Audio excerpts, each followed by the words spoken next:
one man is being victimized by our own government.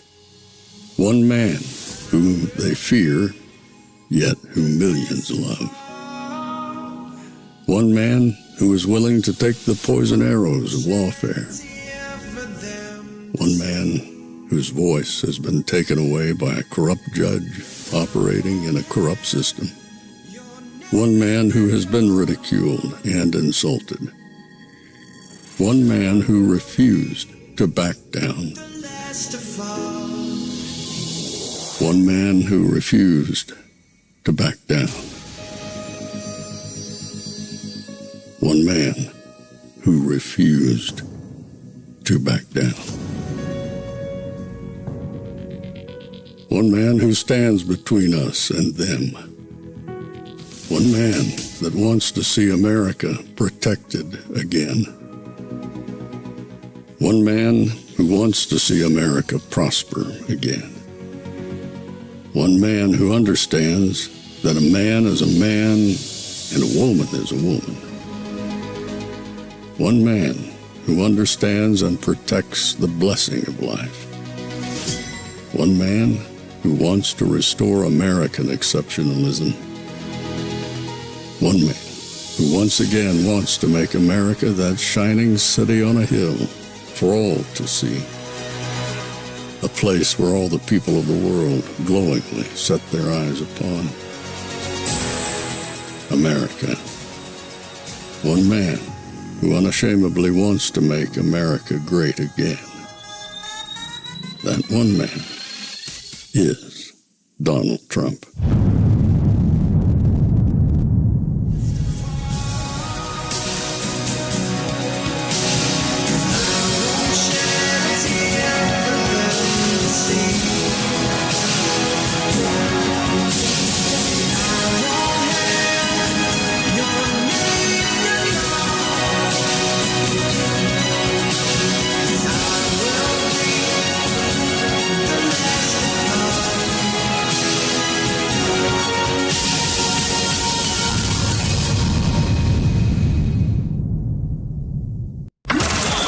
This is Fanfare with Barry Cunningham. Trump, everybody they know, they gon' vote for Donald Trump, that's the way it goes. All over America, all over the USA, they voted for Donald Trump, that's what I'm trying to say. Election is over, everyone can see. Donald Trump is now the president of your country. Election is over, everyone can see. Donald Trump is now the president of your country. I want to make America great again. Woo! I want to lower the taxes. I want to bring all American business back from overseas back to the USA, baby. There we go. Ooh, yeah. Donald Trump is now the president of your country. Election is over. Everybody can see. Donald Trump is now the president of your country. Election is over. Everyone can see. Donald Trump is now the president of your country.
Welcome to the nighttime edition of Fanfare. And I got a whole bunch of stuff for you.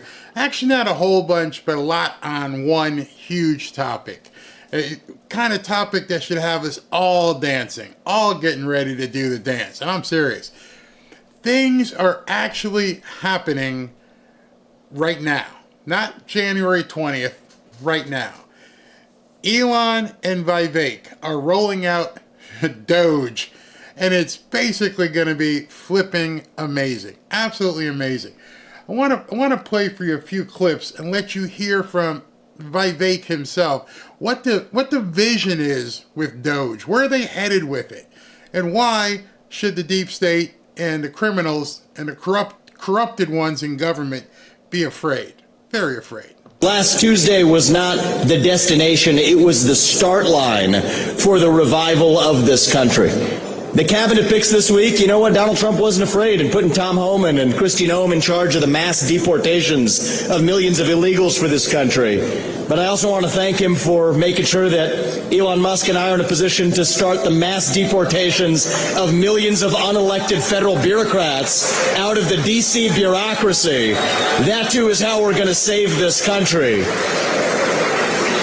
And I don't know if you've got to know Elon yet, but he doesn't bring a chisel, he brings a chainsaw, and we're going to be taking it to that bureaucracy. It's going to be a lot of fun. But I do want to say this, is that we've been taught to believe over the last 4 years that we have become a nation in decline, that we're at the end of the ancient Roman Empire. All we have is to fight over the scraps of some shrinking pie. I don't think we have to stay that nation in decline. I think with what happened last week, we're back to being a nation in our ascent, a nation whose best days are actually still ahead of us. I couldn't tell you last year that it was morning in America. It's not. It's not yet, but on January 20th, it is going to be morning in America, the start of a new dawn, the start of a country where our kids are going to grow up and we're going to tell them and mean it that you get ahead in the United States again with your own hard work and commitment and dedication, that you're free to speak your mind at every step of the way, that the best person gets the job regardless of their skin color. I think most of us agree on it. The next 4 years, it's just the beginning. It's not the end of the chapter, it's the beginning. And I think the work that's going on here at AFBI sets the course not just for the next 4 years, but for the next 250. And so what I will say is when we send Donald J. Trump back to the White House on January 20th, that is just the beginning of our best days as a nation, still yet ahead of us. Thank you all for supporting the mission here. Thank you all for your love of this country. Do not stop fighting until we get this job done. And 4 years from now, we're going to say not make America great again, but keep making America greater. All right, so do not stop fighting until the job is done. And that's a message to all of us. You got to keep fighting. These people, with what Trump has planned with Elon and Vivek, it is not going to be easy. They are going to fight every step of the way. I saw this. Okay, so I'm going to go back and play some more stuff from Vivek, but I saw this. This was posted a little over an hour ago. Again, if you guys don't know who Dan Scavino is, he is Donald Trump's guy in terms of media. He's also been announced as part of the administrative team this time. I forget his position, something to do with staff. But he just posted these 3 words. And this was at 6:30 p.m., 6:28. Accountability is coming. You see, the whole thing about DOGE began to roll out earlier this evening. And what they're saying about DOGE and a couple other things that Trump has said are just absolutely amazing. So let me play some more of this by Vivek so you can get the feeling, or you can get the setting as to what exactly he is looking to do with Elon. I want to get your take on how this begins. Sure. What are you looking to cut right from the beginning? So first is we want to go right in through executive action to do the failures of the executive branch that need to be addressed. Because the dirty little secret right now, Maria, is the people we elect to run the government, they're not the ones who actually run the government. It's the unelected bureaucrats in the administrative state. That was created through executive action. It's going to be fixed through executive action. Think about the Supreme Court's environment over the last several years. They've held that many of those regulations are unconstitutional at a large scale. Rescind those regulations, pull those regs back, and then that gives us the industrial logic to then downsize the size of that administrative state. And the beauty of all of this is that can be achieved just through executive action without Congress. Score some early wins, and then you look at those bigger portions of the federal budget that need to be addressed one by one. So I think that's one way to think about this is how can the President of the United States, who's been elected with a historic mandate, actually do the thing that the voters have voted for. They haven't voted for incremental change here this time, Maria. We have voted for sweeping change, and the voters actually deserve to get it, and we're focused. Now one thing that's on my mind as I've listened to Vivek speak, and I firmly believe that he's absolutely correct. There is an unelected dark force that is running our government. You know, part of cutting the funding and basically trimming the fat, a lot of fat out of this government, is to find out, to reveal who are these people. Trot them out there, take them out of the shadows and put them on display. Let us know who these people behind the scenes who have been shielded by just about every administration. We don't even know who they are. Who are these people that are pushing the buttons and telling us what we can or can't do? We know Dementia Joe hasn't been doing it. We know Kamala Harris hasn't been doing it, but we don't know who exactly has been doing it. I think the American people need to know that first and foremost. Bring those people out, bring them out in a hearing, do whatever you need to do, and say, here are the people who have been calling the shots behind the scenes. I think in terms of if accountability is coming, like Dan Scavino said, maybe perhaps that's the first bit of accountability, that being exposure. Let us know who these people are. Let us know how long they've been entrenched. How long have they been there? What do they do? How much do they make? All of this should be public record. There should be no secret. It all should be transparent. How much does this person make? Have they filed their taxes? Have they done this? Have they done that? How long have they been here? How long have these snakes been in the grass? We should know that. How to do that as early and as quickly as possible. So President-elect Trump just said on that soundbite that you're going to make recommendations. So you're going to make recommendations in terms of where to cut after all that you've just said. Then what? Look, we're not going to be cutting ribbons. We're going to be cutting costs. And so those recommendations are going to be on a real-time basis. But I do want to take a big step back and for people to understand the scope of this problem. Over $500 billion that's spent every year right now was not even authorized by Congress in the first place. The Pentagon has just failed its 7th consecutive audit, nearly $1 trillion of budget. They can't even tell you where it goes. So I think part of this is exposing for the public the extent of that rot and waste, but then to take steps first through executive action and then laying the groundwork for broader change through legislation as well to rein in that deficit, to rein in that budget. And more crucially, Maria, I know we're talking about this in terms of efficiency, but there's something deeper going on here. This is about restoring self-governance and accountability in America as well. Are you expecting to close down entire agencies like? Now, this is a huge question that's freaking people out. I've seen stuff on X all day today with people being completely freaked out, especially after he announced what I'm going to show you. President Trump has talked about the Department of Education, for example. Are you going to be closing down departments? We expect mass reductions. We expect certain agencies to be deleted outright. We expect mass reductions. And that would be a yes then. In force in areas of the federal government that are bloated. We expect massive cuts among federal contractors and others who are overbilling the federal government. So yes, we expect all of the above. And I think people will be surprised by, how quickly we're able to move with some of those changes, given the legal backdrop the Supreme Court has given us. And I didn't hear you here. So you shouldn't be surprised because they're moving fast now. What I love that Trump is doing, he is not letting the Democrats rest. They are having to fight so many battles simultaneously, they can't possibly do it. So I'm going to take you through something, which is Vivek and Elon released somewhat of a document here that tells you what they're going to do. So here is basically the mission statement of DOGE. It says Elon and Vivek have released their plan to dismantle the bureaucratic state, slash the federal workforce, and end the waste. And this was posted at 5:02 p.m. So things are happening very fluently. The Department of Government Efficiency, DOGE, plans to enact strict in-person office attendance to encourage resignations.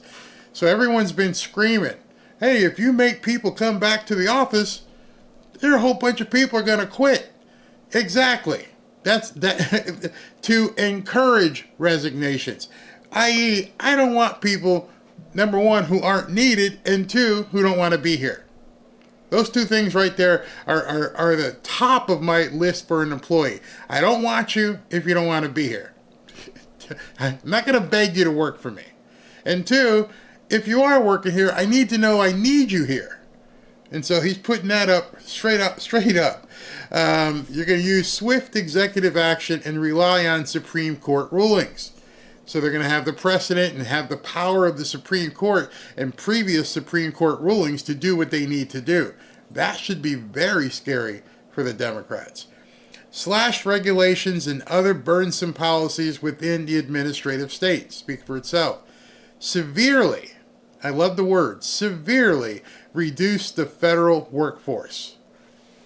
Ouch. Target misuse spending, money being spent on stuff it's not supposed to be spent on. Pretty easy. We've seen it over and over already. Use Trump's authority to edit civil service rules, lessen protections for workers from being fired. Now, that's a big one. You know, all these administrative people, they hide under this burdensome, regulations that say, I can't be fired. No, I can't fire. I'm here. You're stuck with me. He's going to edit that and lessen the protections for workers being fired. Obviously, there will be lawsuits out the wazoo. They understand that. They know that going forward. And finally, restore the founder's vision. So what exactly does that mean? What do you mean by restore the founder's vision? Our nation was founded, and this is a quote, our nation was founded on the basic idea that the people we elect run the government. That isn't how America functions today. Most legal edicts aren't laws enacted by Congress, but rules and regulations promulgated by unelected bureaucrats.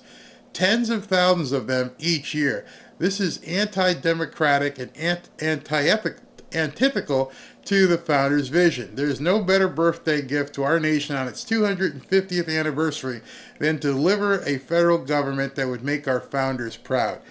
Do you know why all these unelected bureaucrats actually run the government? I'm going to tell you right now. If you ever watch these congressional hearings, and you see the congressional hearings, and you see the people behind the senators and the people in the House, and they're handing them notes, and they're scribbling things and saying, here you go. It's because we have a huge number of mental morons in our government. These are people who can campaign well, who can be out there, pressing palms and kissing babies, who have no clue what they're doing. None. And they don't need them, as you saw with Kamala Harris and to a certain extent with Dementia Joe. They don't need you to know. They just need you to be out there looking like you came from Chuck E. Cheese. Just keep waving and tell the people everything's fine. Meanwhile, we're back here writing all the laws, the thousands and thousands and thousands of regulations. And when you need to go to a hearing, we're going to put together a paper, this big book that you can just go through and read. Because we know you don't know what you're talking about. Next time there's a congressional hearing, listen to the people talk. Listen to the ones who actually can articulate a thought as to what they're doing. And then look at the other ones who do this the entire hearing. Oh, okay. So when was it you did this when you did that? Okay. All right. So what you're saying is, and they just read. These are all actors. They've been given scripts. If you watch the hearings, you'll see these people have no idea. They're told what questions to ask, in what order, because the unelected bureaucrats who are behind them are the ones pulling the strings, and nobody ever knows who they are. I challenge you. I challenge you even go look up some older hearings and watch who stands behind these people. Who the hell is that handing so-and-so a note? We didn't elect that person. That person back there doesn't have anything to do with our government. Why are they handing you a note telling you what to say and when to say it? you'd be amazed if you paid attention to who's sitting behind the senators, who's sitting behind the congressmen. Those are the people that are basically facilitating the other people who are actually running the government. You see, the people who are running it, they're not coming into view in front of a camera. They're sending their underlings. But the underlings have even know more than the congressional people in the Senate, most of the people in the Senate. You look at Mitch McConnell. He can't even stand. I think there should be some sort of regulation that put in place that if you can't articulate what you signed, then we can't accept your signature. Because that tells me right away you did not write what this thing says. We see tweets from people. We see all these kind of things where so-and-so said this, and here's a statement from, dude, you can't spell half the words in that statement. You should be able to, in the day and age of social media, you should be able to stand in front of a camera and say, I did this regulation and I'm for it because X, Y, and Z, and I put, like they always say, I support this message. Say it. Because they can't. Some of these people are so old they can't even probably write. Their hands are probably all arthritic, looking like this. Got them elephant man crap going on. You saw Mitch McConnell come out there and go, he has no idea. None. And so you're trying to tell me that Mitch McConnell is the one pulling the strings and trying to go after Matt Gaetz? Ain't buying it. Ain't buying it whatsoever. All you got to do is take the guy's hand and write, sign a piece of paper for him. Same thing with Dementia Joe. You really think Dementia Joe said, hey, listen, this would be a good idea. Why don't we tell Ukraine to go ahead and launch some rockets? Yeah. No, he didn't come up with that. Somebody tapped him on the shoulder and said, here, sign this real quick and shut up. Go eat your oatmeal. That's the problem. The accountability, in my mind, is first and foremost. Let us open the curtain. Who is Oz? Let me see who's actually back there.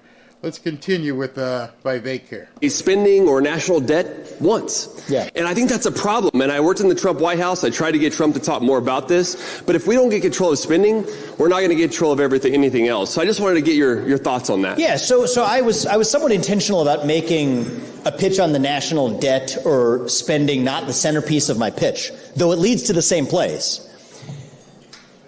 The reason is I think that people don't clerically, and the accounting nature of it, I don't think that compels people to move. After all, we would have complained about the national debt when it was 26 trillion, now it's 34.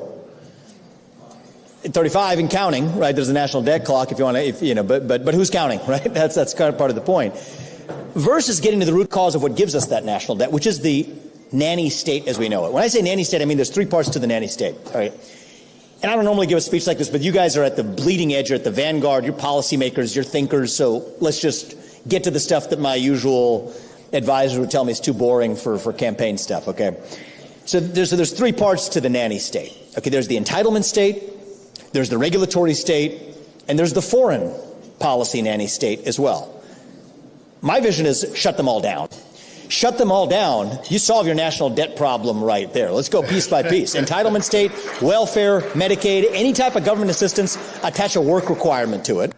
Can you imagine? Can you imagine if this stuff comes into fruition? In addition to all the other stuff, when they have these bills that are, 2,500 pages that these guys didn't even read, that's because they didn't write them either. Imagine making the people who are elected, nothing gets passed unless you author it. Not the guy over there, not the lawyer from the lobbyist firm, not your special interest who handed you a bill and said just sign your name to it. Show us you know what you're talking about. You got elected to do this. Write it. Write the bill. Show us you wrote it. Where's the draft? It's amazing to me they come in with these things like this, and you know, there's no way that dude wrote that. Make work requirements pervasive to any type of government aid. That's how you shut down the entitlement state. The regulatory state, we got 4 million federal bureaucrats. Everybody, including me, is talking about the mass deportation of millions of illegals from this country, which I favor. But the real mass deportation we need is the mass deportation of millions of unelected federal bureaucrats out of Washington, D.C. You shut down the regulatory state that way. And in a post-Chevron, post-West Virginia versus EPA world, 75% or more of federal regulations are unconstitutional under existing law. Rescind those with a single order that says the Supreme Court has told us these regulations are invalid. Then you move to the foreign policy nanny state. I want to stop him there for a second. He's absolutely right. There are so many rules and regulations in place that the Supreme Court has already adjudicated and said they're unconstitutional. But in order for them to be challenged and thrown out, it requires, the person on the other side, whether it be a Democrat or a Republican, to say, hey, we can't do this because, it's already been determined to be unconstitutional. So that tells you right off the bat that these people are joined at the hip. Hey, we're going to get you a couple million, just nod and go along with this. Like I'm saying, be prepared. Be prepared for when they open the veil, when they pull open the Oz curtain. There's going to be some people standing back there naked. You're going to go, oh no, you two, people that you thought you could trust, Tim Scott. You're going to find a lot of people who have been taking all kinds of millions just to nod their head and look the other way. Don't look over here. Just, we got you. We're going to make sure that the wheels are greased. Just keep going. Don't look over here. Yeah, my view is zero-based budgeting for every federal expenditure. Foreign aid should not be an exception to that question either. You've automatically solved our national debt crisis that way. And so I want to go to the root causes and one by one dismantle the areas where we're spending that money where we shouldn't. I find that, and I believe that even going forward, that's going to be a more effective problem to tackling the national debt than to talk about the esoteric national debt, where otherwise when push comes to shove, everyone's got their favorite sacred cow that they don't want to slay. And by the way, I say that as a proud practicing Hindu myself, okay? I don't. But he nailed it. Everyone has their own sacred cow. Hey, listen, I got this bridge in Iowa. I'm going to need, maybe 15, 20 million to make sure that this bridge is fixed over the next 3 or 4 years. My office will handle that, administer it to make sure it gets done. All right, here, you got 20 million. Thank you. Meanwhile, that bridge never gets built, i.e. Gavin Newsom. The train to nowhere. Nobody questions that, by the way. Hey, you built a train that isn't finished yet, and you spent gazillion dollars. I don't know if you guys remember back in, 90s, when Boston and Massachusetts had this thing called the Big Dig, and they were trying to make a tunnel, and it took forever, and hundreds and hundreds and hundreds of millions of dollars went up there, and it just didn't happen for the longest time ever. It became a joke. The Big Dig was a joke up in New England. I lived up there. I remember that. And so this guy and Elon better have some of the best protection in the world, because you're digging into the pockets of a lot of people, a lot of companies, people that would make you disappear because of that kind of money.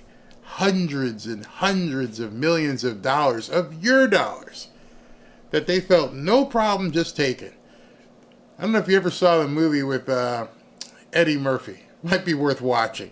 The name of the movie is called The Distinguished Gentleman. And Eddie Murphy's a con, and he decides to run for office, and somehow he wins. And then when he gets there, he's seeing all this corruption, and he's like, oh, worse than the people I know back in the hood. And the guy goes, hey, this is just how it's done. And they were stealing money from everywhere. He goes, man, y'all got it easy up here, because everybody's in on it. Nobody's going to squeal because everybody's in on it. You have to wonder, Menendez, is that his name? Yeah, Menendez from New Jersey, whose closet was filled with gold bars and all kinds of different things, all kinds of money. Well, who did he piss off? Because obviously he had been doing it for some time. He just didn't decide one day, you know what, let me just go ahead and stuff these gold bars in my coat, and let me, stick some of this bullion here and do this and do that. Let me put $400,000 in my Mercedes. Somebody had to say, okay, I had enough of this. Yeah, there's some gold in the closet. You might want to go check it out. Other than that, nothing ever happens to any congressman. Not even when they do, the stuff with, you know what I mean. Part of that 300,000 kids that are missing. Nothing ever happens. It's the biggest corrupted criminal factory in the world. And they're using your money to do whatever nefarious crap that they want to do. Don't use that as use that as an analogy to evoke an emotional response, because we need an emotional response to be able to actually tackle this problem. When it comes to it, everybody's got their favorite thing they don't want to give up. Actually, if we're principled to say we want to actually shut the whole thing down, the extinguishing of the national debt is a side effect of that, but only one of many side effects. The better side effect is we've restored self-governance in the country. It's not just an economic argument. I mean, today, the people we elect to run the government, they're not even the ones who actually run the government. It's unelected bureaucrats, which was actually the view of pre-revolutionary England, that the people could not be trusted to self-govern. What we're actually doing here is not just stimulating our economy. Take the regulatory state out, that's the best wet blanket. We take off our economy to actually deliver economic growth again. It's not just that we've solved our national debt crisis, it's that we've solved our civic crisis. See, most people don't even know we're in a civic crisis. Most people aren't even aware of how bad things really are. It's hard to even imagine, to put yourself in that position, that our entire country of 300 plus million people, half of which pay taxes, half of which don't pay taxes, and your money is being taken and given to wherever they choose. You have no say in it. All you do is April 15th, you go ahead and stick the paper in the mail along with a check. You wouldn't do that even with your own children. Okay, here's a check. Well, what am I doing? I'm just giving you my money. You don't even get a bill. You just know, hey, it's April. I need to go fill out this form. And I need to write a check and just hand it over. You never ask. You, as a constituent, never say, well, where's this money going? I've been doing this every year religiously, and I have no idea where it's going. Aren't I entitled? I mean, it is my money. Aren't I entitled to understand where this money is going that I'm writing this check for? Has any of you ever asked? Imagine if people started calling the IRS and go, hey, I need an accounting of where the money has gone that I've paid for the last 15, 20 years. Can you show me? I'd love to see that.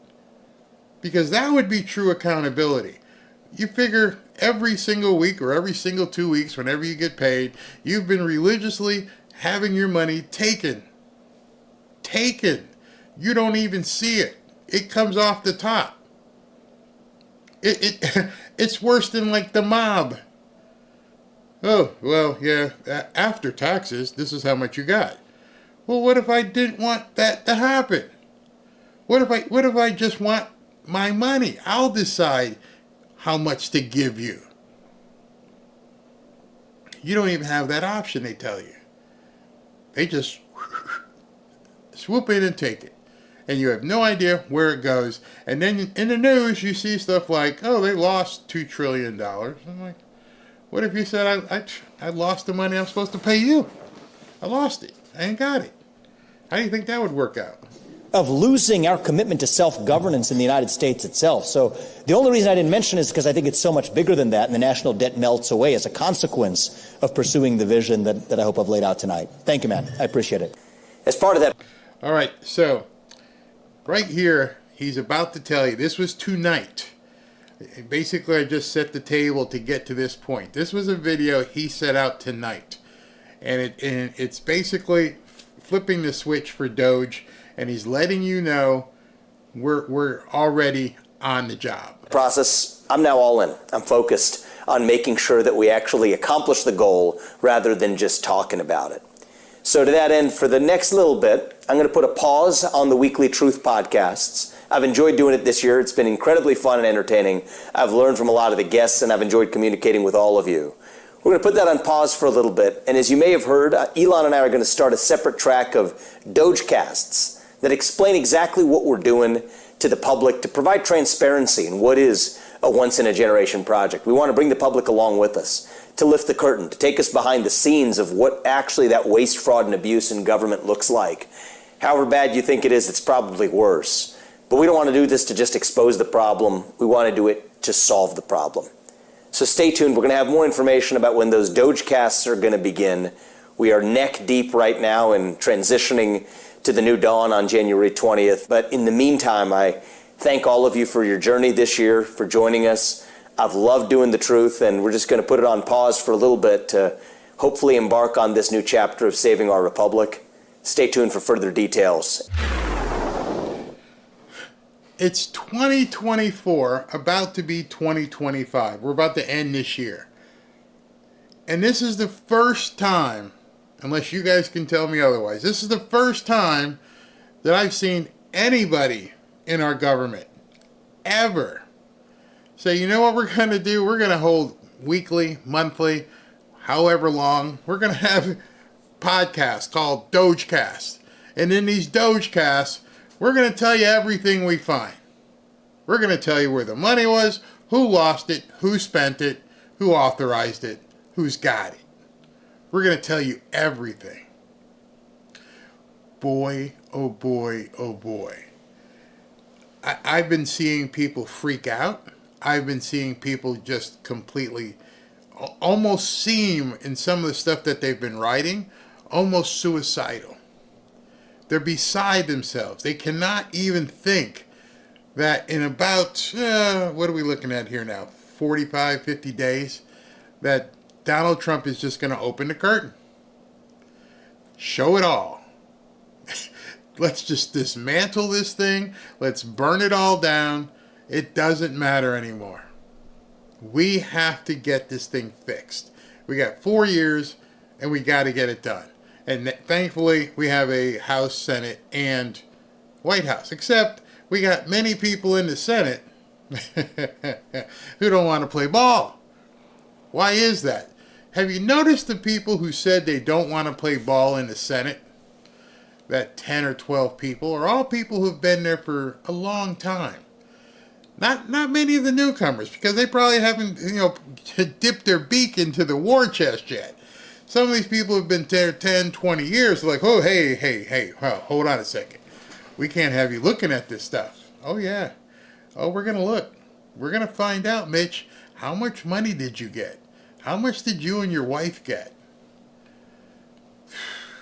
It's going to be epic. Absolutely epic. This article popped up from New York Post. Elon Musk emerges as Trump's closest confidant. Not even a close second. How do you know that? Why would somebody write that? To me, that's panic writing. Because you don't know if he's talking to his son, one of his sons, his daughter.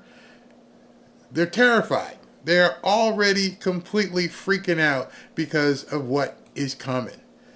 How freaked out are they? Let me just show you how freaked out they are.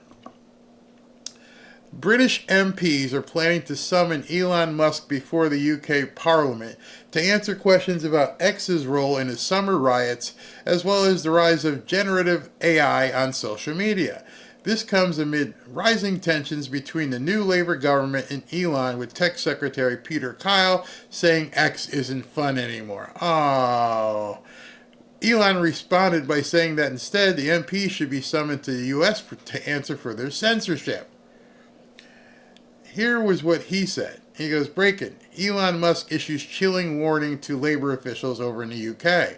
They will be summoned to the United States of America to explain their censorship and threats to American citizens. Musk has officially declared war. So you might have read that the same way I read it and said, well, nobody has at all appointed Elon Musk to a position of summoning. How is this going to happen? For him to come out publicly in front of his 205 million followers and say, we're coming for you. Obviously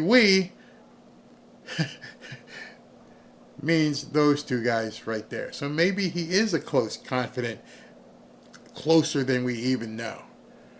Maybe he has entrusted Elon and said, I understand you have the most mind-blowing technology I've ever seen. And he's like, my son, we can do big things together. We can do big things together, including letting these other governments know, don't F around. I'm telling you what's about to happen in January, or before then, as they're beginning right now, is going to change not just America, but is going to change the world.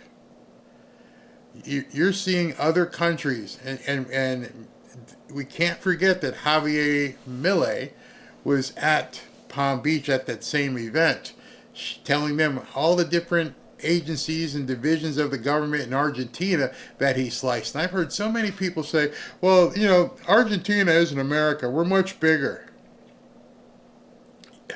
And I think to myself, I've looked at many companies, and I've looked and said, hey, will this work here? You know, if I do that, would that work here? A smart business person would say, all right, I understand you did that, but could we do it here? You just think they're just going to close things willy-nilly? No, they're going to surgically excise pieces of things that aren't working, and then replace that with stuff that is working. Stuff that could be, you know, revenue generating. Stuff like, I don't know, a pipeline. Breaking, and this was at 6:28 p.m. Donald Trump will revive the Keystone XL pipeline on first day in office.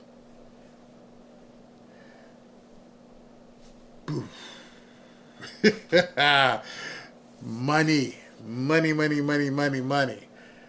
I've said it before, and I'm going to continue saying it. It is obvious to me at this point, when you see stuff like this, and the moves he's making financially, I really believe we are working towards, I don't know when, if he's going to be able to finalize it, but with the tariffs and the oil and everything else, starting the Keystone pipeline up on day one,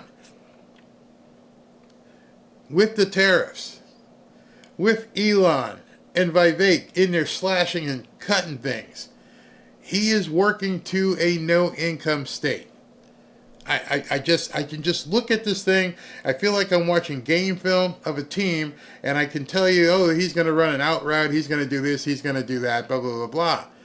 If you step back and act that way and look at the field in front of you, look at what he's talking about, look at who he's brought in. Remember what Cantor said at the New York rally. And he starts questioning income tax. And these guys have been posting stuff about income tax. There was something that came out today. It said that in 1930, whatever, only 1% of people even paid income tax. And what happened in that last 100 years to where everybody has to pay income tax? I'm convinced it's on the table. It is definitely on the table, and they can't say it until he's sure. So when he starts looking at the XL pipeline, and he starts looking at tariffs, and he starts looking at, you know, reducing government size and reducing military waste and everything else, and he's going to look at this big pot of money and say, what do you guys think? Think we can do it with this? And he's going to have Cantor, and he's going to have Elon, he's going to have Vivek, he's going to have Larry Kudlow, he's going to have all these people looking and saying, yeah, I think we can do it with this. And the thing with it is, you can always start up tax, or you can lower it, make it flat. You can do all kinds of things. But until you can assess all of the revenue coming in, and you can assess all of the costs you're going to slash, then you're going to know. It's very simple. It's like your own home. Hey, I bring in X dollars, I spend X dollars. Okay, that's a very simple math. And so if you don't have enough on the revenue side, you're like, maybe you have to take a second job. Okay, so I know I need to make up this much instead of this much. So if he gets in a position where it's even close to balance, And he's like, or he'd be like, I only need this much. Well, then how about we do this? How about we do the tariffs? How about we go ahead and reduce income tax down to like 4%? It's coming. I'm positive that they're looking at it. Don't know when it's coming, but I'm almost positive that they are indeed looking at it. Something else popped up tonight. This is interesting. After the House Ethics Committee voted not to release its report following Matt Gaetz' resignation from Congress. By the way, I jumped the shark. They voted not to release the report. So the report that all these people wanted to get their slimy hands on is not being released. Wink, wink. You know somebody is going to leak it. You know somebody in that congressional is going to slide it off to the CNN. Political originally published the subhead begging for the report to leak.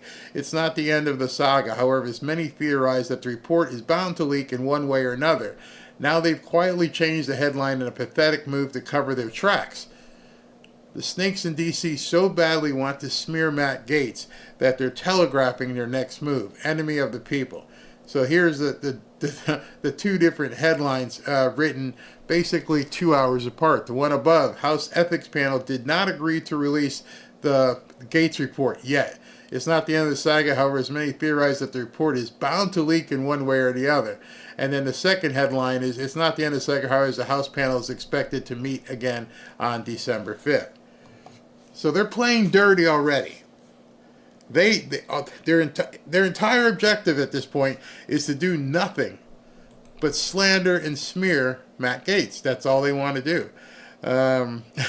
And pretty much they're probably going to end up doing it. So you're going to see this report that means absolutely nothing.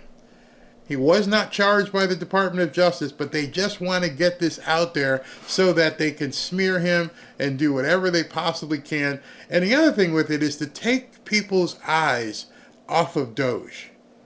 See, they've got to figure a way to get it off the front page at this point. Everybody is talking about what Vivek Ramaswamy and Elon Musk are going to be doing. Everybody is discussing where do we go with this?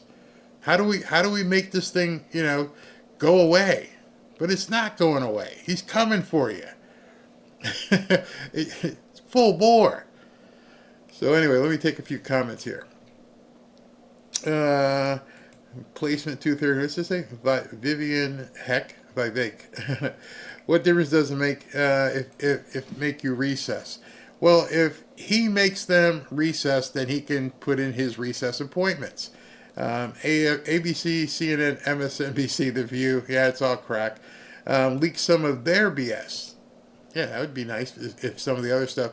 And Kamala, it's like she forgot she still has a job. She's out. Gone.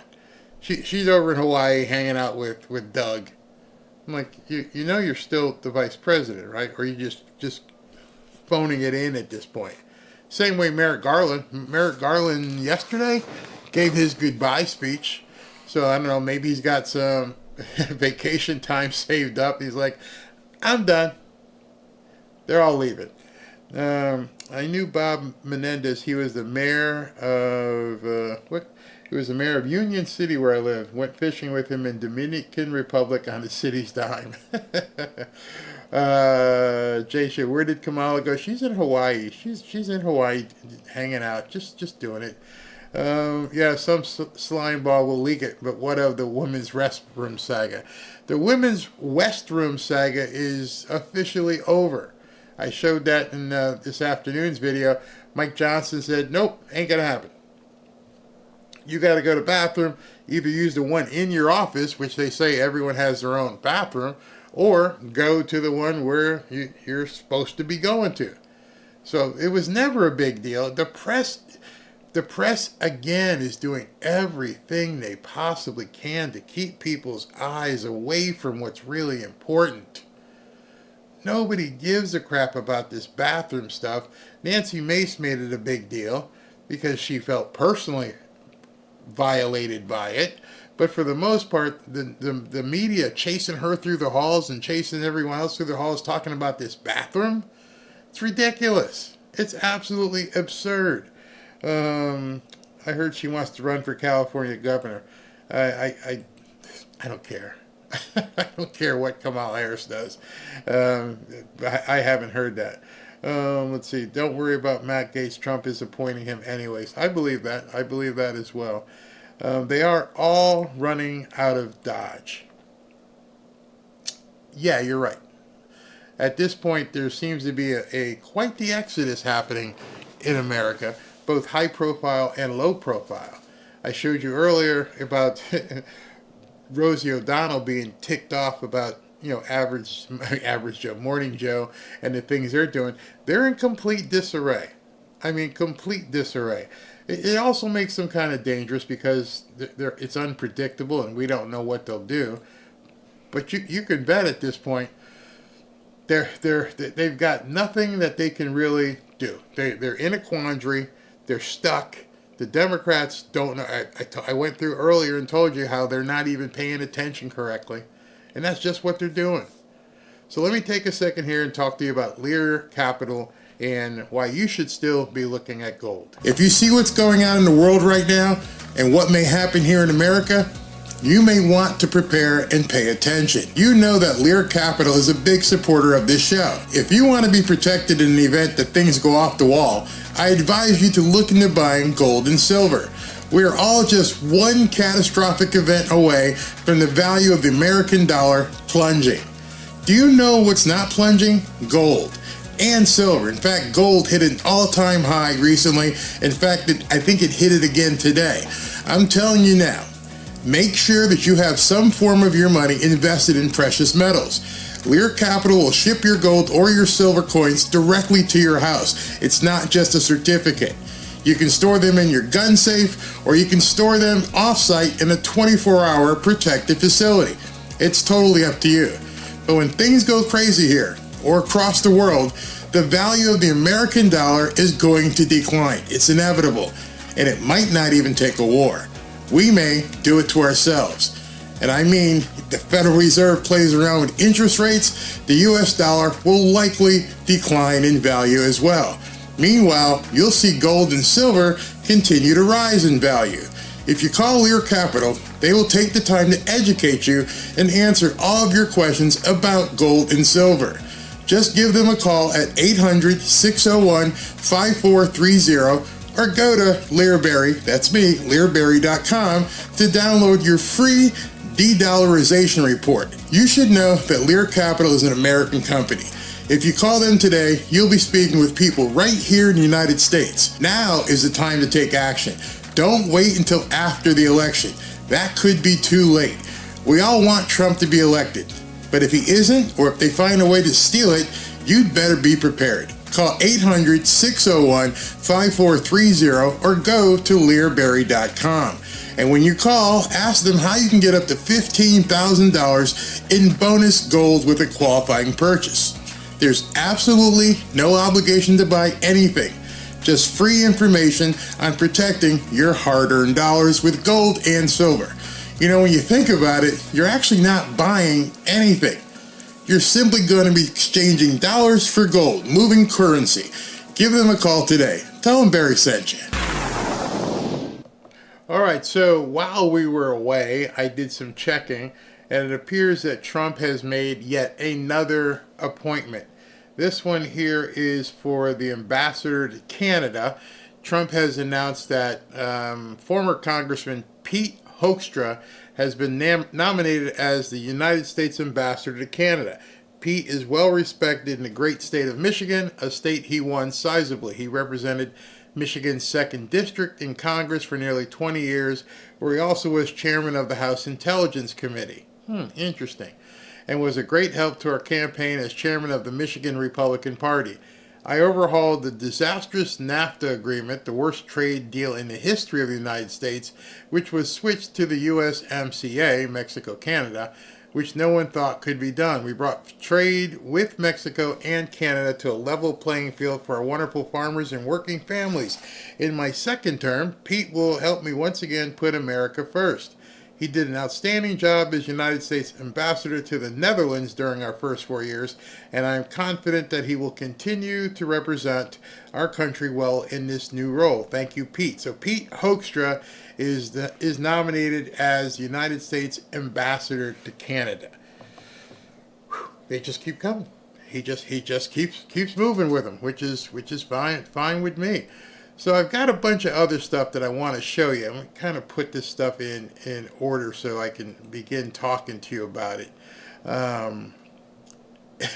There's some really weird stuff. I'm going to call this the other side, or the B side. I'm going to have a section where it doesn't really fit into anything, but there are a number of interesting stories that have come out this evening that I think might be of interest to people. So let me get on the first one here. The first one, which kind of relates to everything, is Laura Trump says the RNC will be seeking the arrest of anyone in Bucks County, Pennsylvania, who counted the illegal ballots. So if you're familiar with what happened in Bucks County is where the commissioner, actually two of them, went on videotape and said, even though there's a Supreme Court order, yeah, everybody breaks the law, so we're going to break the law, and we're going to just keep counting. You're going to jail. You can just read it. They'll be seeking the arrest of anyone in Bucks County, Pennsylvania, who counted illegal ballots. You're going to jail, lady. And today, she started backtracking. And so I misspoke. You didn't know what I meant. You took my words out of context. Unfortunately for her, there's an actual video. A video of her saying, I don't care about the Supreme Court. We're just going to go ahead and break the law. And then the guy sitting right next to her goes, I second that. So those are your first two suspects right there. You can just go ahead and visit them. Sorry about your luck. Don't answer the door. Hide. Do something. When you hear the knock, you know what's coming. You deserve to go to jail. Whatever you were trying to do didn't work. Dave McCormick is a senator from Pennsylvania, and all you did was put your butt out there on the line for nothing. I hope you get the same fate as the January 6ers. You tried to subvert the will of the people. Why wouldn't you get the same fate? Makes me sick when I hear people, the way she said that. I got no patience for people like that. Here's another story for you. Ellen DeGeneres has fled to the UK and is never coming back to America after Trump's win. Her and Portia decided to take off. They moved to England and just said, and people are wondering what happened, and I'm just going to leave that up so you can read it. She's not leaving the U.S. because Trump won. She's leaving because she's hiding from being exposed on a certain list. What was the other one? The Spanish lady, Eva Longoria. She left. A lot of these people just seem to be up and leaving for no reason. I wouldn't be leaving because, a certain politician. That wouldn't matter to me. Why are you leaving the country? Bye. I don't really care, but the fact of the matter is you left. You didn't have to leave. And I talked to you earlier today, and as I was talking to you, I was mentioning to you about how the media is completely broken. Completely broken. So I want to play this for you because this shows you how bad the media really is broken. Many of you are aware of the whole, Trump dance thing that's been going on. And the media can't take it. The media is absolutely freaking out about the Trump dance. I'm not sure people are losing their minds over players doing the Trump dance on the field. It's fine. But they did lose their minds when NFL players like Colin Kaepernick did not take a political stance, but took a social justice stance. There's a distinction between those two things. To who? I love Scott's face. There's a distinction between social justice stance and a political stance. What you talking about, Willis? You you wouldn't stand for the American flag. What in the hell is wrong with our media? It is interesting that there's been this big turnaround, it seems. Yeah. It's not a big turnaround. One has nothing to do with the other. One was people actively kneeling down and not respecting the American flag. How do you compare a Trump dance in the end zone to disrespecting the flag that allows you to play the game and make millions? To basically thumb your nose up at people. These people, there's something wrong with them. It is. You look at all the times that any player was kneeling or anything, they all had this kind of conviction within themselves that this is what I believe, this is what I'm going to do. They articulated it very well to the media. I love Scott's face.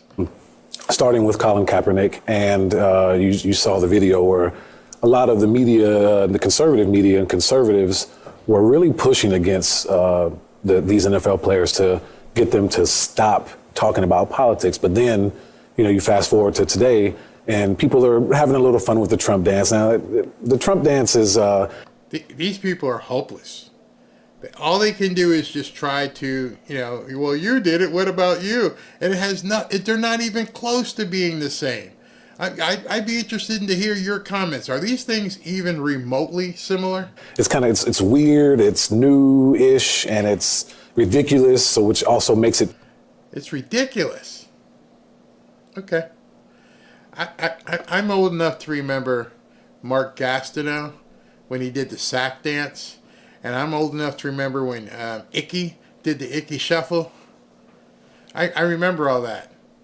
Were those ridiculous? I'm just wondering. As a Miami Dolphins fan, I know last year when Tyreek Hill and the guys were doing all kinds of choreographed stuff, were those ridiculous? It's like a TikTok dance. Yeah, it is, yeah. Right. And so I don't think that's going to be something that players are going to be doing into next year. It's just kind of something new that players are doing, and they all when you make a play, you celebrate. You want to do something that's fun and trendy, and I love Scott's looking at him like, are you some kind of idiot? Seriously, are you an idiot? Doing the Donald Trump dance because that's the fun and trendy thing right now. I don't think it's right to equate this Trump dance, which I agree with you, is kind of a fun, trendy thing that's going on, with the overt political statements that some players were attempting to make, but then also these whole sort of cultural movements that were built around some of these players to try to force everyone else to participate in it. I see these things as totally different. I don't see these players necessarily participating in politics as much as they are just sort of participating in the current pop culture. I think they're two totally different things. And these players are not out there trying to browbeat their teammates into joining them if they don't want to. Scott, you can't say it, but I'll say it. The thing that's basically making these people squirm, making them pissed off, I'm going to say it. You know what it is. There's a pit in their stomach, and they're like, it's because black players are doing it. Black athletes are doing it. They would love if it was only the white guys. If it was the white guys, first thing Monday morning, CNN and MSNBC would say, oh, it's racist. They're all doing the racist Trump dance. And it got taken away from them. They couldn't use that as ammunition because Monday morning they all went and peeked and like, oh my goodness, what are these black guys doing? Didn't they know we had a plan? We were going to call that racist. And then I would turn the station and there's a couple black guys. And turn the station and then another couple black guys. And it just took their power away from them. The racist power. They couldn't bitch about it. And that's why you saw the people on the panel kind of had nothing to say. Usually those discussions are real spirited, and Scott Jennings is looking around like, this is all y'all got? This is it? This is what we're going to be talking about right now? Yeah, because the black guys did it. And when we saw the black guys do it, there's nothing we could say at that point. They got nothing. And so I said earlier, when I played some information about the Trump dance and the athletes, that people at ESPN were going to have a huge problem. The people at ESPN, like Ryan Clark, not so much Stephen A., but Stephen A., Al Duncan, Mina Kimes, they were going to have a big problem because you know they hate Trump, but at the same time, you make your money talking about these players. So you got to be very careful. You got a real thin line that you got to dance, no pun intended. But that didn't stop this guy. Mark Jones, one of the football commentators. ESPN's Mark Jones says he's leaving X because people are, quote, too hateful towards him. His nipples hurt. Speaking of hate, here are some of the things Mark Jones has posted on X. Baseless accusation that stadium police officers were going to shoot him because he's black. Tweets saying that Rush Limbaugh to rot in hell the day his wife announced he had died of lung cancer. He actually tweeted that. Lies about the police murdering Jacob Blake, who's still alive. Post calling Stephen A. Smith I can't say it here. Post calling white colleagues and bosses blind to racism in front of them. And on and on. Oh, claims that Ron DeSantis is a member of the KKK. Aaron Rodgers is a member of, which I can't say. And on and on and on. These people are so freaking soft, they don't know what to do.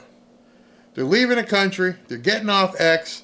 They're following Rosie O'Donnell and all these people like, we need to close up shop. We don't even know what's going to happen. And then you guys know about Mika and Joe going to see Trump, right? Now they got so destroyed on social media. Morning Joe suffers humiliating defeat as show turns off their social media comments after they were brutally roasted for Trump flip-flop. This is delicious. We're watching these people eat themselves and commit harikari because Trump is now going to be the president. You spent a year calling this man all kinds of names, and you can't face yourself in the mirror going, oh my God, how did this happen? I gotta leave. And these guys go down and kiss the ring, and it still wasn't good enough. They got destroyed, so they turned off their social media. This morning, or this afternoon when I did the show, I showed you how they have no idea how to improve their presence online. They have no idea how to make their X presence more engaging. And now the worst part of it is they said, yeah, it's bad, and so yeah, Ixnay, we're done. You are no longer the news. If you don't know how to deal with people, if you don't know how to deal with people who don't agree with you, if you don't have staff that know how to do that, you are done. Just this morning, or I keep saying morning, just this afternoon, I played video for you where they were saying, well, you know, we don't even know how we're going to be able to reach the younger people, or we don't even know how we're going to compete on X. Well, you just waved the white flag. You just waved the white flag and said, we're done. We're out of here. There's nothing else we can do. Thanks for playing. I can't. Oh, God, goodness gracious. These people just crack me up. Now, into the, quote, what I'm going to be calling the other news. Because this stuff is kind of important.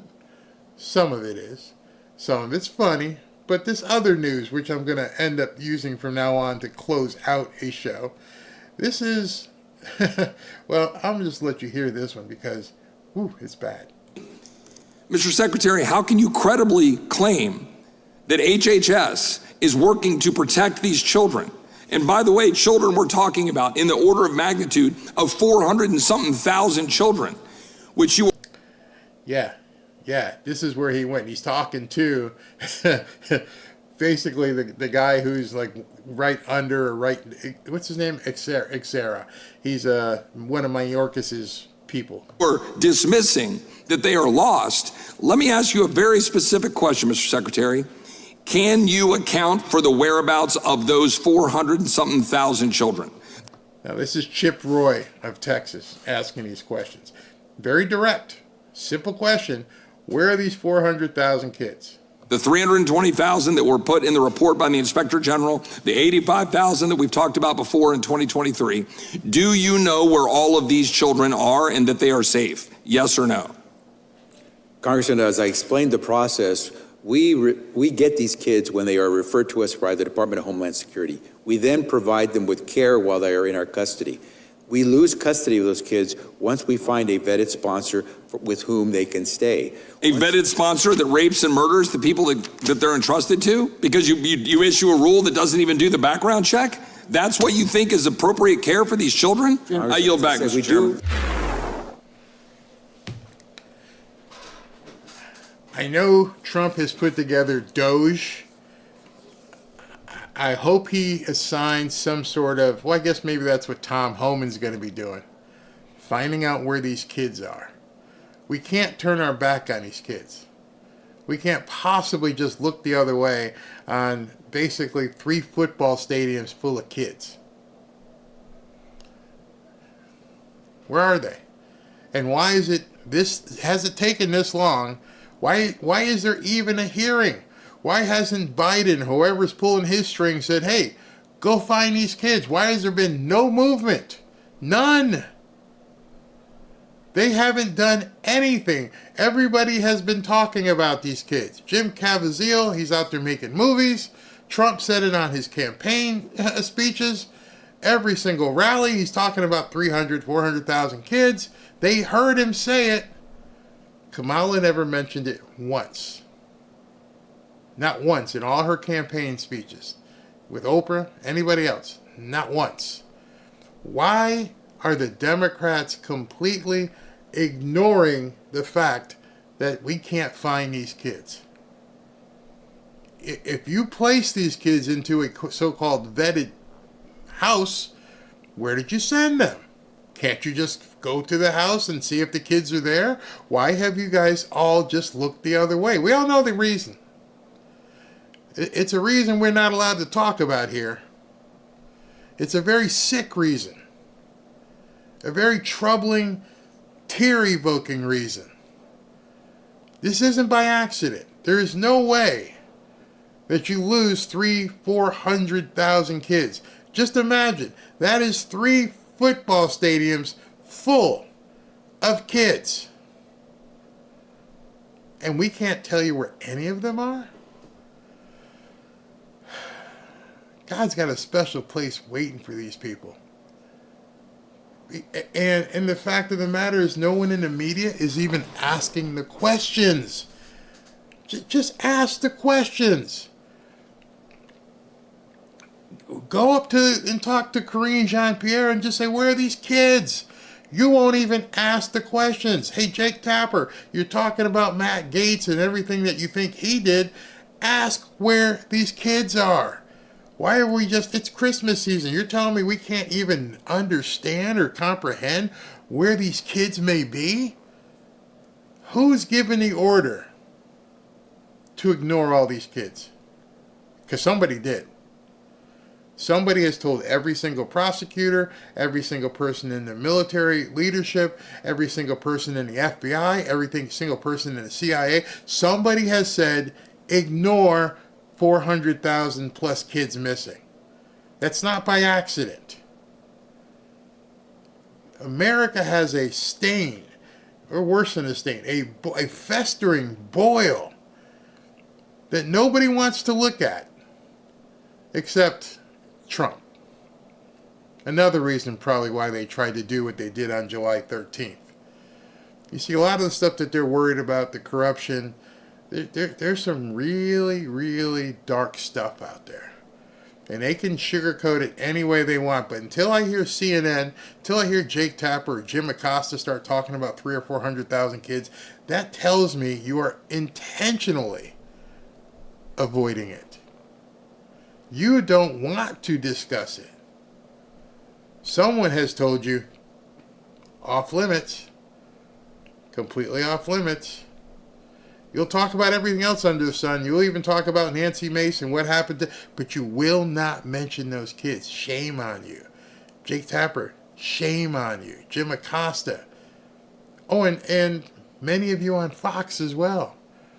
You're not allowed to speak about it. I think that's America's biggest problem.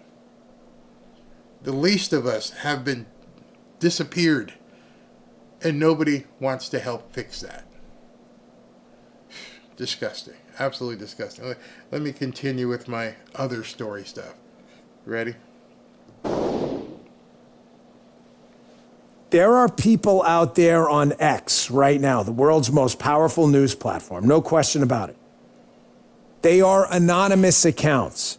Anonymous in that you don't know their real names. They have some picture up and then it says like whatever, X-Man or whatever it may be. I'm not even going to say their names, but if you're following on Twitter, you know who they are. I promise you, these are plants. They are either left-wing or deep state plant accounts who are trying to sabotage people like Flynn, people like Patel. Why do you think they're doing that? I give you a simple test. If you're on Twitter, you know what I'm talking about. Ignore these people. They are lying to you. They are working against you and for the deep state. You know, a lot of people ask me, hey, can you do some Twitter tutorials and things that you can show us what to look for and what not to look for? There are so many anonymous accounts, so many, that you can't really tell who you're talking to. They can put little pictures of actual people, and you think you're talking, oh, that's John, or that's Susie. You have no idea. I would urge you to be able to cut some of that down, is only really engage with people who have blue checks. Because in order to get a blue check, one, you had to pay for it. Two, you had to submit a driver's license with a picture. You just can't, get out there. But as you're going through X and you're looking on a timeline and you see people saying all kinds of things, let me just see if I can show you anything here. And I'm looking, and let's see if I scroll here and see something. Okay, most of the people I follow already have blue checks or yellow checks, so it's kind of hard. My profiles that I follow are kind of hard because almost everybody has blue and yellow checks, because I've weeded myself into the point of don't even really spend any time responding unless they're in our forum. Don't see, I can't even look. As I'm scrolling, you are seeing in real time that you don't see anybody pop up on my timeline that doesn't have a check. And that's specifically because you can train train the algorithm to make sure that you're not responding to somebody. A lot of times where they're inside of comments, but even here I still can't see any. No, there are a lot. Okay, here's one. I can show it to you. This is a Charlie Kirk post, and down here we have this person. This person, nope, they got a check. So nope, it's very hard. You have to train your algorithm so that you're not seeing people who are complete fakes. Doesn't necessarily mean that the check is a fake, but it can really slim it down by not following people or responding to people who I'm looking. I got too many. Almost everybody I follow is there's a check there. Just be careful, because they are doing psychological ops on you, trying to get you to doubt yourself, doubt Michael Flynn, doubt Kash Patel. Whoever is doing this stuff, they're very good at it. And they will post stories and they will post stuff, and some of them look really, really good. I saw a post today, just before I got on, that said, Donald Trump just dropped this. And I saw people sharing it. And I'm like, nope. There's only two places where he would drop it. He would either drop it on Truth Social or on his Twitter profile. If it's not there, it didn't happen. Just be careful.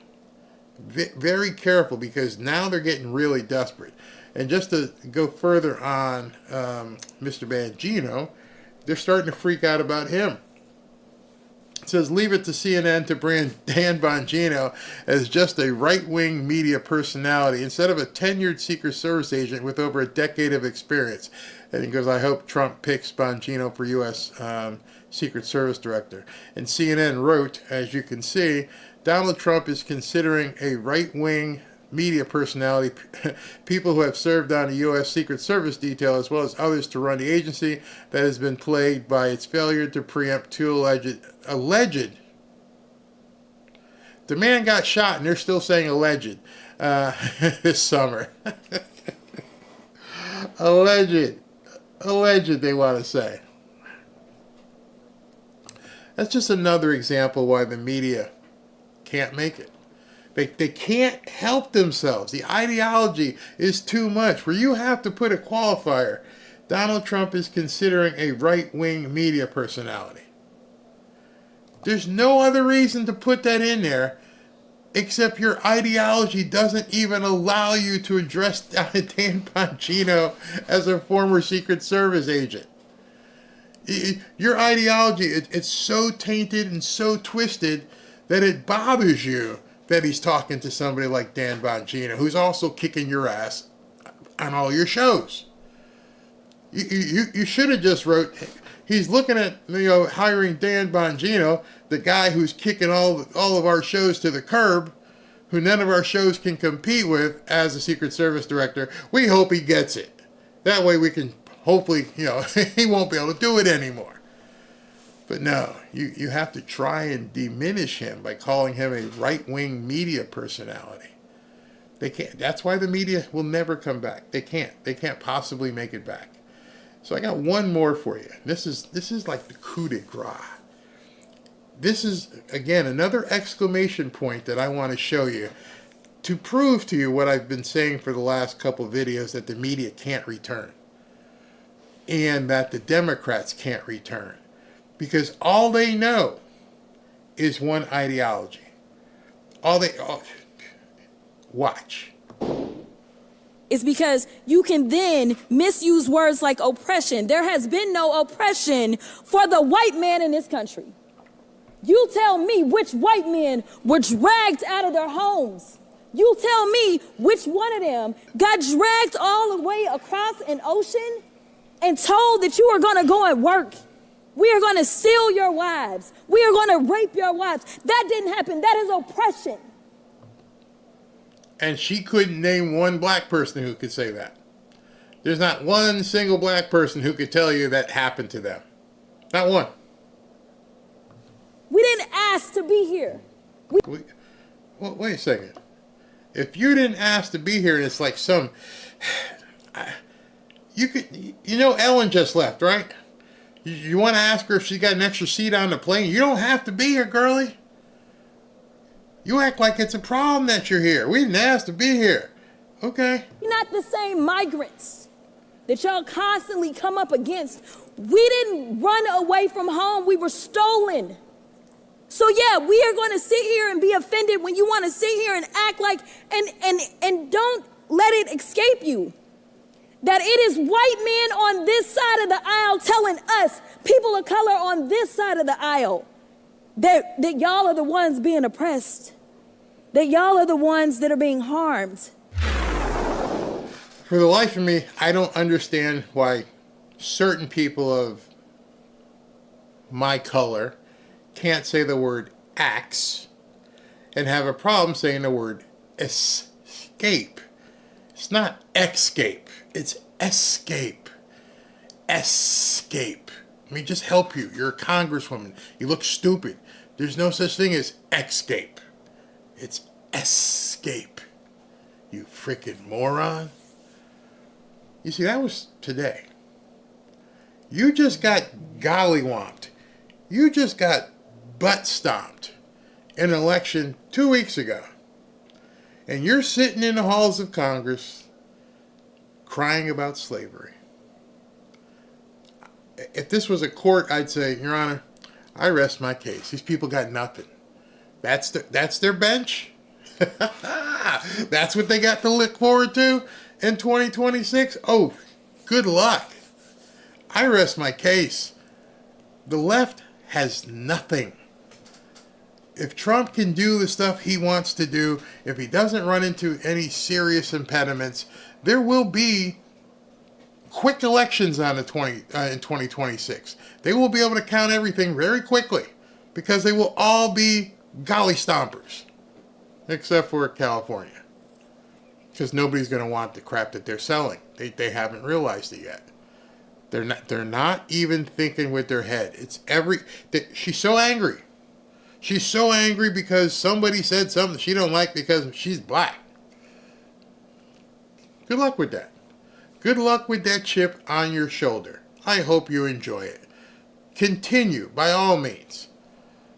Because that's all they have. That and eating each other alive. And Stephen King and Rosie O'Donnell all screaming, oh, we gotta leave. Oh my God. Just go. It's not an airport. Leave. We don't care. You guys just have to keep fighting. The reason I'm telling you this right now is these people are on the ropes. I mean, seriously, backed against the rope with, just getting just punched left and right. Don't let up. Go full bore on them. Keep sending texts and emails to senators. Keep writing your Congress people. Do everything you can. Full court pressure. Constant. Don't let up on them at all. Because as you can see, they can't take it. And you got them in retreat. The reason why I'm going to do this other news part in my shows is because I want you to see what retreat looks like. They got nothing. And they're snapping at the seams and getting in their Lear jets and getting the hell out. I don't know if you saw the video, I think it was that last week, where Oprah got confronted. Hey, so where'd the $1 million go? I don't know what you're talking about. Yeah, I'm going to get in my car here and drive away real quick. Then we found out it wasn't $1 million, it was $2 million. They have no cover. Don't give them any cover. Keep it up. Trump needs you to keep it up. Write everybody. Call everybody. Don't have to spend all your time with it. Each one of you only has 2 senators. And then you got 1 congressperson that represents you in your district. So you're only talking 3 phone calls. 3 emails. That's all you have to do. Let them know you represent me. I pay your salary. Where are these 300,000 kids? Why are you not talking about it? How are you going to help Trump do all these deportations? Constantly. Get up first thing in the morning and say, boom, 2, 3. Bam, bam, bam. 3 emails. Yeah, now I got to make 3 calls. Hey, what do you get? Oh, you want a voice message. Hey, I pay your salary. I live such and such because I'm in your district. Do it. I've never seen people on the left so frayed. F-R-A-Y-E-D, not afraid. Frayed. Because there is no leadership. See, that's a big thing you have to realize right now. Dementia Joe is gone. Kamala is in Hawaii. Merrick Garland checked out. Already did his goodbye speech. I don't know where Hillary is. Anybody seen Hillary? Definitely haven't seen Bill. Where's Obama? Where's Michelle? There is no leadership. They are just completely adrift right now. Nobody knows what they should be doing. That's when you can just basically finish your opponent. If you ever played the game Mortal Kombat or seen the movie, finish him. Finish her. Take them out. Don't give them any... You saw what happened today in the bathroom bill, didn't you? What a perfect indication. Oh, it was such a big uproar, and Nancy Mason, Marjorie Taylor Greene, and then Mike Johnson comes out and goes, And finally, what happened? The Transformer said, all right, you win. I won't do it. That's what I want. I want to hear that. Oh, you win. You're right. The more we hear that, the more you know you can keep advancing up the hill. Because they can't fight back. When you see Sonny Hostage reading a statement on the spew, that should tell you, advance. Move forward. I got you on the run.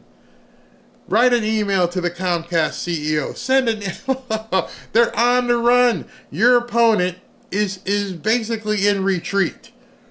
They got destroyed on November 5th, and ever since then, they don't know what to do. Don't allow them the ability to recover. That's my coaching speech for the night. Let's take some comments before we get out of here, because I'm psyched. I am so psyched that we're basically putting a foot in these people's butt. Hibernation status. Is Joe lost in the jungle with his daughter? I don't know. Have you seen him? Every time he gets off a plane now, he's running from the press. He can't get away from them fast enough. They're all in retreat. All of them. They're all hiding out in Martha's Vineyard, caressing Big Mike and Little Barry because they have the presses. How about Mark Cuban? See Mark Cuban around? Ever since they booted him? after they told Mark Cuban, oh, you can't play here. We don't want you here anymore. How you got fired by Kamala Harris? Oh my God. You got fired by Kamala Harris. That will always be drag. It will drag him around forever. Dude, you got fired by someone who got golly stomped. Whew. Long time coming for us Americans. Enjoy it. It's been a long time since you've been able to take these opponents and stomp it and rub their face in it and just keep going. I have a search set up in Twitter now, X, where I have the word leave. I want to know all the people who are leaving. I want to know every single person that's waving a white flag. I have, by the way, I tell you this, supposedly all the Bronx in New York voted for Trump. How the hell did AOC win? Yeah, all that's going to come out. Yes, Barry, do you think Pelosi will flee? No, she's got California. Unless, well, she's going to have to cut a deal. There's actually people out there who have been tracking her trades. And all you got to do is ask. So maybe she might. She might. Let's see here. I'm aware of it, and at the same time, I ignore them like the plague. Why is there no coverage about the rocket attacks against Russia that could actually carry nukes? Well, there actually was some coverage. Putin said, I want to deal with Trump. And then I personally feel, I have nothing to back this up, I just personally feel that the entire display of power, of absolute power, that Trump and Elon did yesterday, where that rocket, that thing that they shot up into the air, went around the world, could go around the world in 90 minutes. And it's freaking huge. And ever since then, let me just show you something. Ever since then, all Elon has been tweeting. A fully reusable orbital rocket is the critical breakthrough we needed to make life multiplanetary. So if you're thinking about, basically being able to travel to planets, there's a lot you could do with that kind of payload.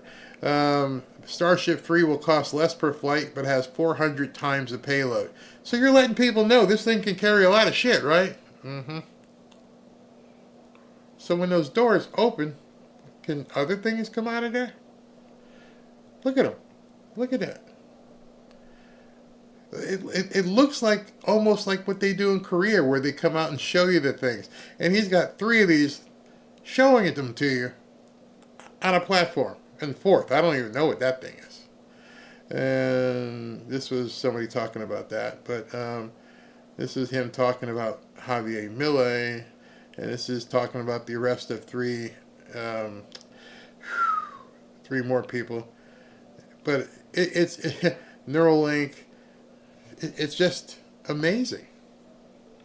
So he had a rocket thing. So when you say nobody's talking about it, I don't know some backdoor what's going on. None of us know. But from what I understand, the last thing that Zelensky launched didn't come from here.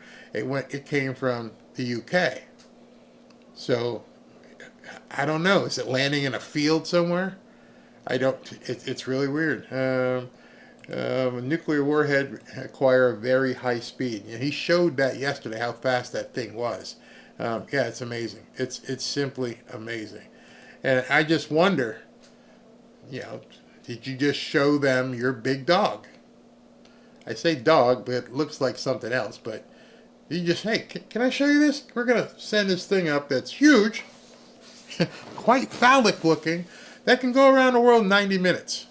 So it can get to you really, really, really, really quick while you're setting up these things. Let's see, can you imagine the New Year's Eve celebrations that are going to be happening this year? I wouldn't go near it. Not me. Elon is our modern day Nikolai Tesla. Yeah, this time we won't betray him. Absolutely, I agree with that.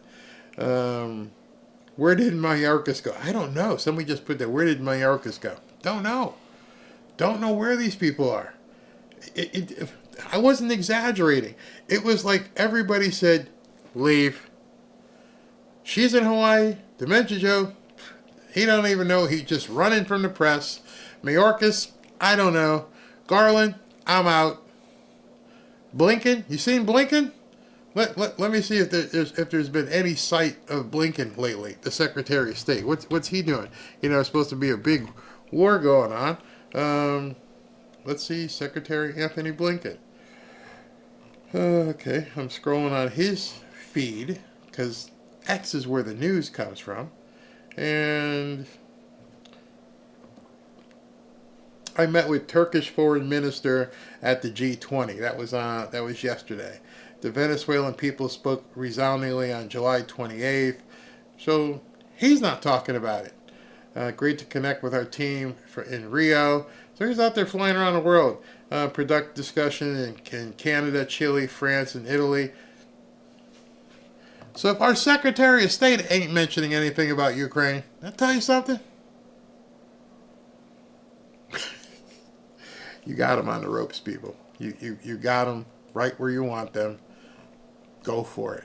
Go for it. Did some of them leave the country? I had heard some of them. Yeah, people are like they're underground.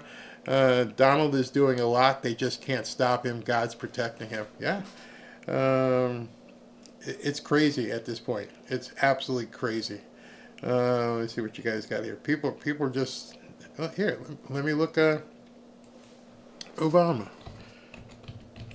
Let's see here. Michelle Obama. Let's see if she said anything lately. You guys can see it. We'll just go ahead and show it to you. Michelle Obama. Nope. She hasn't posted since November 11th. That's it. How about Barack? Barack, he posted something, an old video about the Girl Scouts and talking about Netflix because, he's got money in Netflix. And happy birthday. Oh, I didn't know it was Biden's birthday. And on November 19th, the Obama Foundation. Nope. Notice they're not talking about war. None of them. Veterans Day is the 11th. So, I don't know. Oh, look at this one. I told you. Oh, full retreat. LeBron James steps away from social media amidst negativity. LeBron James, the Los Angeles Lakers star, has announced he's taken an indefinite hiatus from all social media platforms.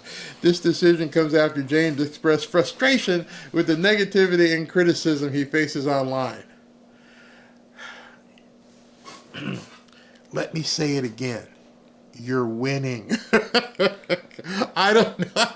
This is the number one basketball player in the world, the highest paid basketball player in the world, who...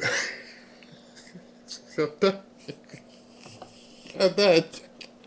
done. I'm crying. Oh, you big wuss. Oh my gosh. Oh my gosh. While fans have shown solidarity, with some humorously pledging to follow suit, this means they're going to leave as well, the move has sparked discussions how this might affect his focus and performance on the court.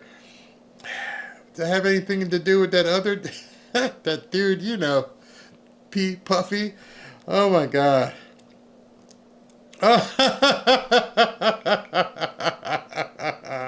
LeBron James announced he's stepping away from all social media indefinitely. All right, come on, people. I could do this all night. Oh my gosh. They're heading for the exits. Are you feeling better right now? It's 9:10. Are you feeling better? You're feeling enthused. You're starting to see it now. You got these people on the run. Oh, it's not just Barry telling you at this point. Now you're seeing it like, oh my God, they're really. I'm out. This is the same guy who called Trump a bum, said all kinds of things about Trump, and now he's, I'm out. I'm out. Miss Chris, we are on the best team in the world. Bye-bye. Boom. You guys leaving here tonight should understand you're winning. Wait. Hold on. Let me just let you know what all of this is. Seeing these people basically heading for the hills. All these people just, I'm not going to tweet anymore. I'm moving to England. You know what that means? We're going to win so much, you may even get tired of winning. And you'll say, please, it's too much winning. We can't take it anymore. Mr. President, it's too much. And I'll say, no, it isn't. We have to keep winning. We have to win more. We're going to win more. I will tell you, I called the landslide months ago, but there's no way I would have predicted this. There's no way two weeks after the election, I would see these people in full retreat with no message to move forward. Just looking around at each other and going, what do we do? And nobody has stepped up as a leader. Nobody wants those arrows right now. You got LeBron James go, I'm done. And Eva Longoria and what's her name? Ellen. And people just take it off. I'm done. We can't do this. We can't. I believe I saw Peter Frampton say something like he was out too. Peter Frampton, who I loved. I grew up loving him, learned how to play guitar, listened to some of Peter Frampton's stuff. And I'm like, do you feel like we do? I don't feel like you, Peter. I'm sorry, don't feel like you do, Peter. Let's see if what he said. Oh, yeah, he's.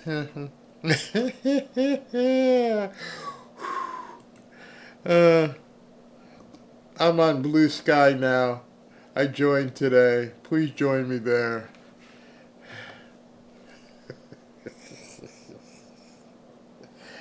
I don't know what else to tell you guys on a Wednesday evening other than the fact you're winning.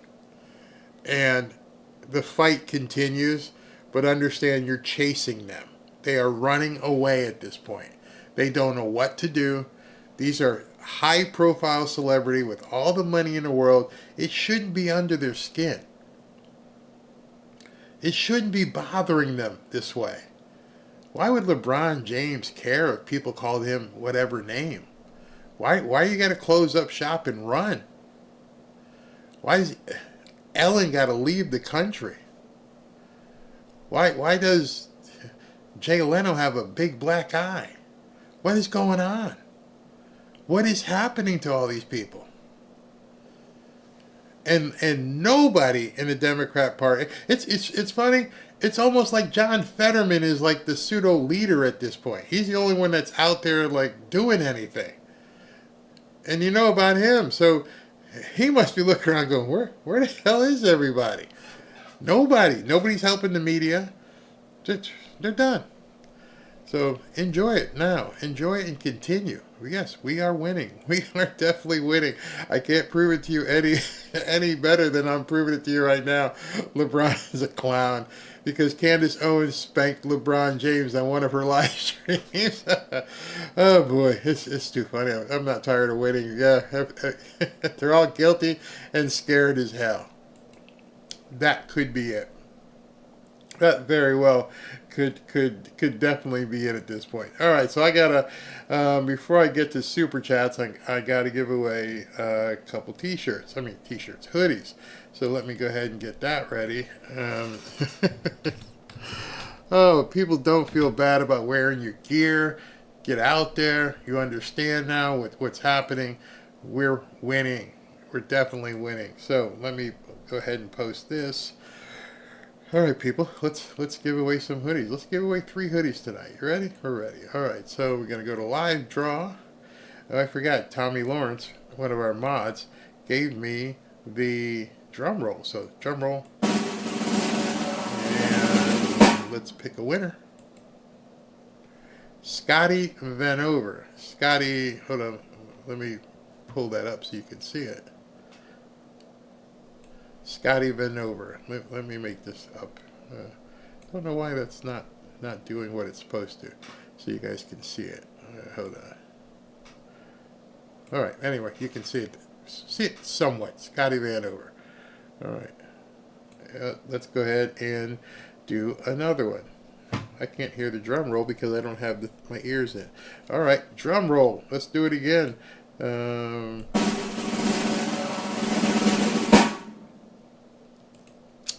And the winner is Judy Shepard. Judy Shepard is the second winner.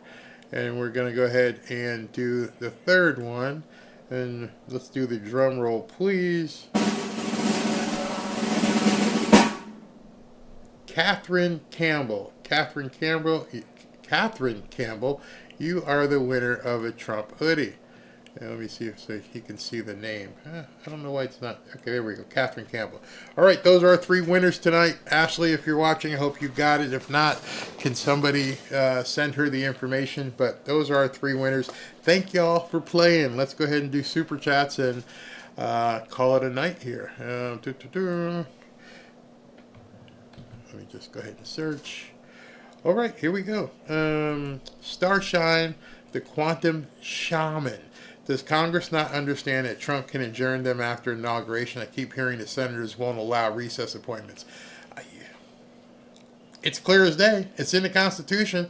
I mean, he can choose to go through the hearings if he wants, but yeah, right away he could absolutely do that. Michael Clark from Mesa Mike. Barry, what are your thoughts on that scum that killed Riley? Laken Riley received a life sentence today. Do you think if Trump was in, he would have received death? I don't know what, I think was it Georgia? I'm not sure which state it was, but it goes by the state. I mean, depending on what state you live in is where there's nothing really Trump can do unless he made it a federal crime, which is possible. That's something Matt Gaetz could do, charge that guy with a federal crime.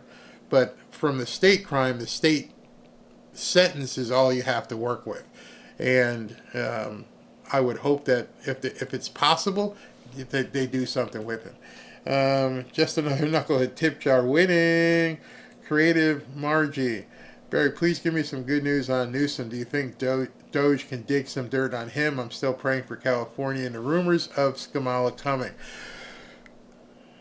That's a state matter. Unless he crossed the line and did something federally, there's not much Matt Gaetz or anybody else can do to Gavin Newsom. I know that's probably not the news that you'd want to hear, but it would be up to the state to look into different things, unless the old Al Capone thing comes up. If he didn't file his taxes correctly and he did something in that regard, then possibly lie on a mortgage application, all that kind of stuff. Dave the Patriot, Secretary of State is probably just greasing the palms of people to defy Trump administration as he flies around the world. Possibly, but they better get in line.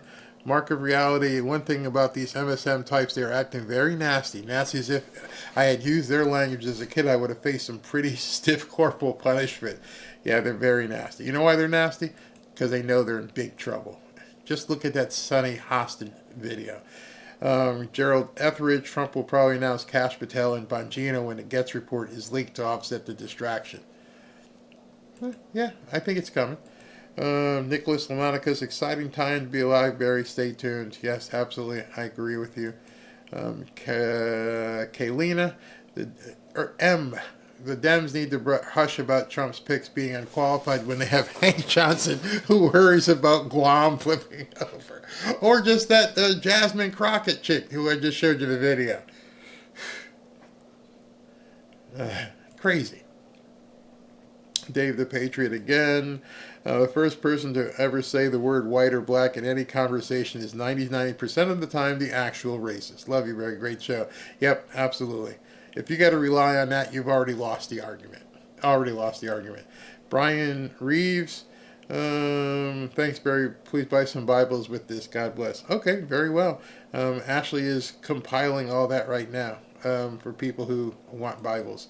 Don Connor, can you teach the basics on X and how it works? I'm struggling. I've had enough people ask. I'll see if when I can slide in a Zoom call where we can all get on and figure that out for you. Jose Basil, the problem in issue Barry and wonderful group is that these politicians got away with it for so long. It's time to pay the piper, and all hell is breaking loose. I wonder. Let's look at something together. As Mamma Mia, Biden legacy. Yeah, you're right. Hold on. Let me look at something. I wonder what the statute of limitations are. Let's see. Hold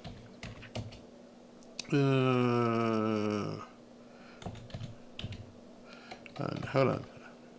I'm looking for a question here. All right, so the statute of limitation. I'm going to show you guys this because this might be something that Matt Gaetz would look at. So this is very interesting because these guys never thought Trump would win, so they probably aren't prepared for this. So let me just go ahead and put this up here. The question I asked the AI was statute of limitation on federal fraud. And the information is that the statute of limitations for federal fraud prosecution is generally 5 years from the date of the fraudulent activities. However, the statute of limitations varies depending on the type of fraud. Wire fraud is 5, but it's 10 years if the scheme affects a financial institution. Mail fraud. The statute of limitation is 5 years, but it's 10 years if the scheme affects a financial institution. Tax evasion. The statute of limitation is 6 years. And that one would apply. So, if you're looking at someone in Congress who has done some stuff and has sent something through the mail or has sent something by wire that's affecting a financial institution, it could conceivably be 10 years. So that would take you way back. Way back. Very interesting. Very interesting. Where are we with this? Okay, let me go to the next one. From Kim Hansen, they traffic these kids to, yeah, I mean, it's horrible. I can't say it.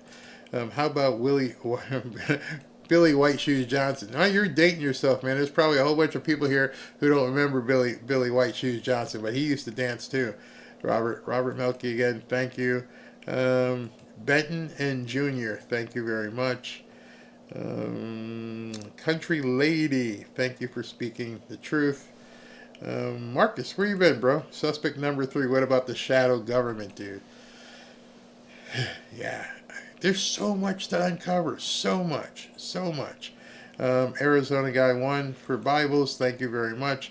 I mean, those Bibles, by the way, I haven't talked about it here because it's not our prayer night, but if you need a Bible and it's something you don't have at this point, go ahead and email us. One of the mods can put up the email, and you can email Ashley, and we'll get you a Bible.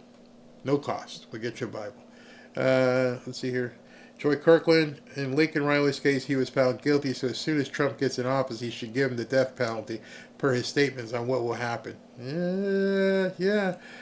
You notice how they're fighting like hell to protect these people. Mike the Plumber. I thought I remember you from a while ago. Under Biden, I'm just a plumber. Under Trump, I'm a archaeologist. Oh, man, that's too funny. Mama Mima, hold off on the tax for 2028 for next rep to win. No tax now would be fine with me.